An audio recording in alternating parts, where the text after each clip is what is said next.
আসসালামু আলাইকুম। I am Rujamoni from Ruja's mom gallery with cooking. আজ আমি কাতলা মাছের মাথা আস্ত বোনা করব। এর জন্য আমি বড় সাইজের একটি কাতলা মাছের মাথা নিয়েছি। মাছের মাথাটার ওজন প্রায় 1 কেজির মতো। প্রথমে মাছের মাথা ভালো করে পরিষ্কার করে নিয়েছি।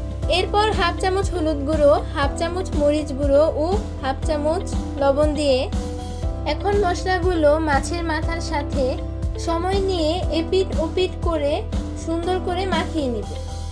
আমি হাতের সাহায্যে মাছটি মেখে নিচ্ছি যাতে করে মশলাগুলো মাছের মাথার ভিতর ঢুকে যায়।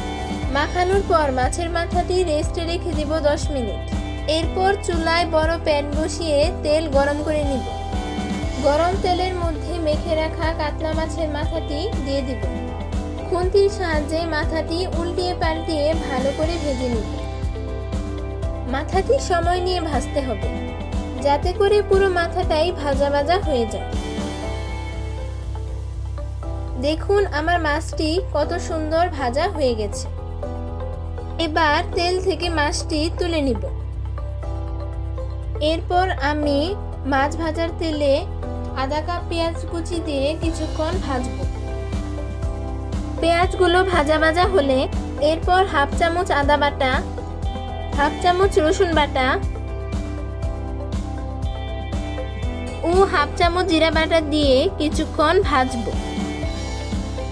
মশলাগুলো ভাজা ভাজা হলে পরিমাণ মতো লবণ, হাফ চামচ হলুদ গুঁড়ো, হাফ চামচ মরিচ গুঁড়ো ও হাফ চামচ ধনিয়া গুঁড়ো দিয়ে দিব।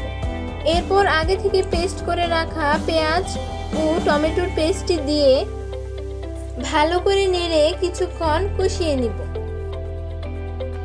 মশলা কষানো হলে কিউব করে কেটে রাখা পেঁয়াজ, টমেটো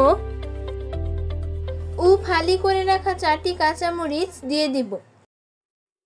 এখন সমস্ত মশলা নেড়ে ভালো করে কষিয়ে নিব। মশলা কষানোর জন্য আমি 1 কাপ পানি ব্যবহার করব। টেস্টের জন্য আমি 2টি সাদা এলাচ ছেড়ে দিয়েছি। 2-3 মিনিট আমি ভালো করে মশলাগুলো কষিয়ে নিব। ঝোল কিছুটা শুকিয়ে মশলা কষানো হলে আগে থেকে ভেজে রাখা কাতলা মাছের মাথাটি দিয়ে দিব। মাছের মাথাটি খুন্তি দিয়ে উলটপালট করতে হবে যাতে ভালো করে মাছের ভিতর মশলাগুলো প্রবেশ করতে পারে। মাছের মাথাটি ঢেকে 7-8 মিনিট রান্না করব। ঢাকনা খুলে মাছটি মাঝে মাঝে উল্টিয়ে দিতে হবে যাতে সমানভাবে মাছের মাথাটি রান্না হয়ে যায়। 8 মিনিট পর হাফ চামচ গরম মশলার গুঁড়ো মাছের উপরে দিয়ে দিব।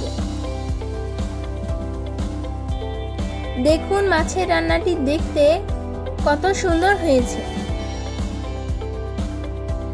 নামানোর আগে কিছু ধনেপাতা কুচি অ্যাড করব।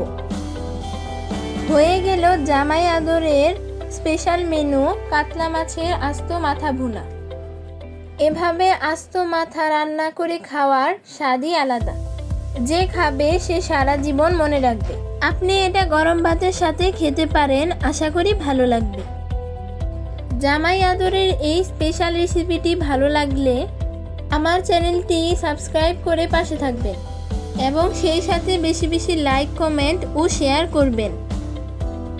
ধন্যবাদ সবাইকে এতক্ষণ ধৈর্য সহকারে আমার এই রেসিপিটি দেখার জন্য। সবাই সুস্থ থাকবেন, ভালো থাকবেন। আবারও হাজির হব নতুন কোনো রেসিপি নিয়ে। আল্লাহ হাফেজ।